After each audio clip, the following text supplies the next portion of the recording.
Greetings, darling. It is my pleasure to welcome you into yet another video of mine, and I'm really liking my outfit today. I guess you could say that I'm feeling pretty fresh and fit. Since the beginning of time, men were thriving when it comes to the podcast industry, and I can even prove it to you by this footage. Hello there, gents and gents, no ladies allowed. Welcome to the podcast.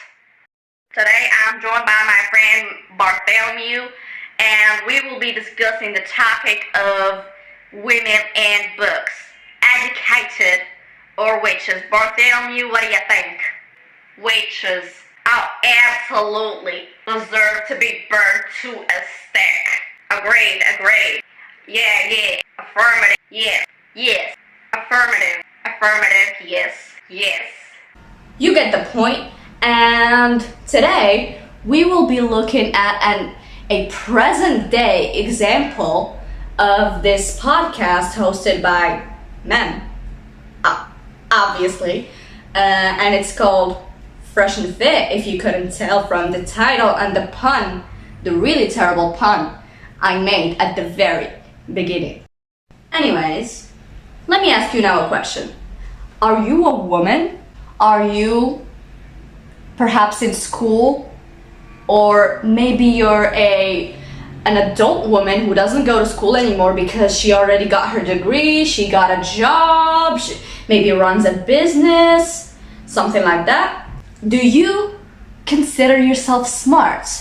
If you said yes, then you are wrong!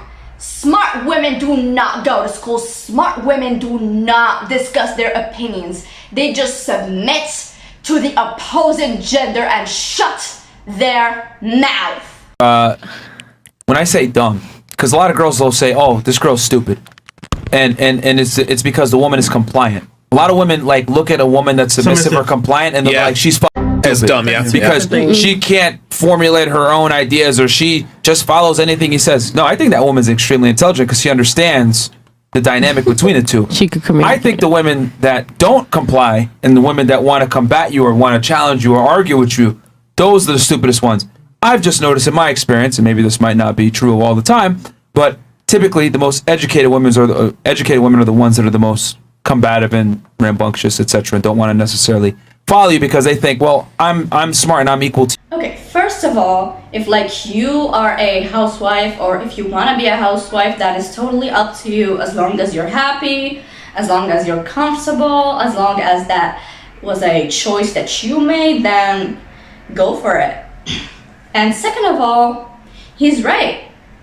Educated women should not argue with stupid people. Like at some point in your life, if you will, you're gonna meet people that are gonna argue with you on certain things, and if like the argument is actually smart and based on evidence and stuff like that, then that is worth arguing with. But if you meet someone and, for example, you're holding this hat and they tell you this hat is green, don't just go on and argue with them. Be like, no, it's purple. Look at it. It's clearly purple and stuff like that. Because, like, it's an obvious thing that everyone knows.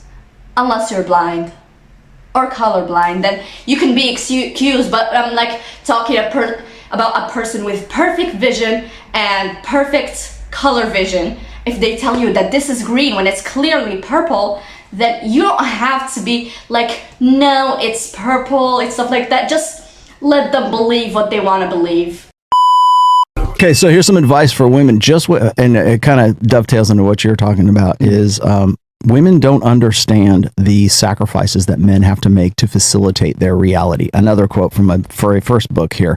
And I think that ladies, when you're with a guy, and he's a good guy. He's high value.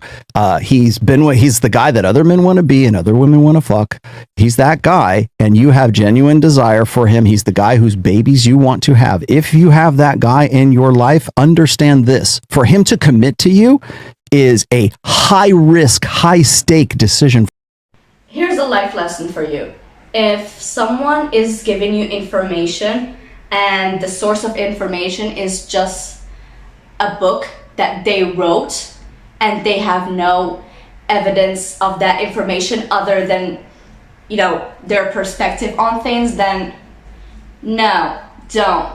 Please stop. Abort the mission. Abort! Abort! Abort! Abort!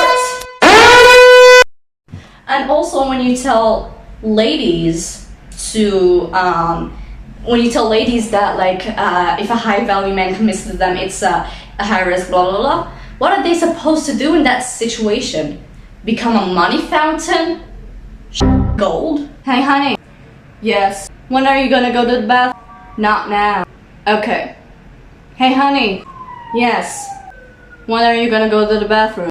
I told you like 10 seconds ago that not now. Okay. Hey honey.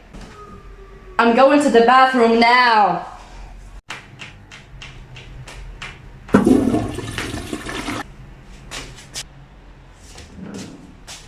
Yay, gold! Alright, how to spot a gold digger 101. Look at her Instagram profile, guys. Is she living way beyond her means? Is she in luxurious restaurants, traveling all over the place, in expensive areas and shopping? More than likely, someone else is funding that lifestyle and she has a taste for the finer things, which is fine. We can get those chicks too. Just understand, the more hypergamous a girl, the more you have to be on defense to make sure you don't get finessed and not lead with your wallet, okay? Play on defense when you got money, guys. Wait, you're saying that girls cannot make money? And they cannot get rich? Then why am I in school in the first place? I should just drop out and get myself a husband. Okay, that's all. I hope that you've all enjoyed today's video. I am going to quit forever, drop out of school, and get a husband. See you. Because I'm a very social introvert. So I could vibe with anyone. Like That makes perfect sense. that. Well, I'm a smart. Oh. Come on, Myron. Okay. Did you know that there are a lot of people who have a desire to make friends, and like having the desire to interact with people is what is called being an extrovert, but yet they are incapable of doing so because they have social anxiety. And there are introverts who have very good communication skills because they don't have social anxiety, and yet they're also introverted because they don't desire those, you know, social situations and stuff. Wait till this guy hears about omnivores. Like, they're half vegans, half carnivores. I don't give a f anybody says. If a girl is your girlfriend, she is your main woman, and she's advertising her body on the internet for other men to look at, that is cheating. Here's an idea. If you don't want a partner that is an Instagram model, then don't get a partner that's an Instagram model.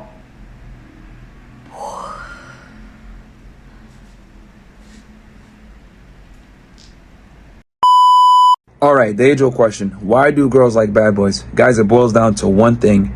Bad boys always put themselves first, women second. When you're a bad boy, you always put your needs first over a woman's, and that is inherently attractive to women because women know deep down, instinctually, they are not leaders and must be led. Bad boys inadvertently put themselves first, which inherently makes them attractive. Bam. Or here's an idea. What if everyone puts their need first and others' need second? Unless it's urgent, of course. Ever thought of that? No? You never thought of? Okay. And also he says that women are not leaders and they want to be led by men and that men are leaders, whatever. He's right, because like men are so good at leading things like households. No man in history has ever abandoned his family or anything and left all the work for the mother. Like, no man in history has ever done that. But you know what men are good at leading the most? Countries. Like, I have been seeing these news about countries that are led by men, and they're doing a pretty good job. Like, they just know how to manage things so well. And it's not like countries like New Zealand and Singapore that are doing pretty well for themselves are led by women. That would be crazy and insane. Like, can you imagine a woman leading a country? I would be terrified for myself. Anyways, darling, that is all. I hope that you've enjoyed my company. I know I did enjoy my company. And I will see you probably never. Okay, bye.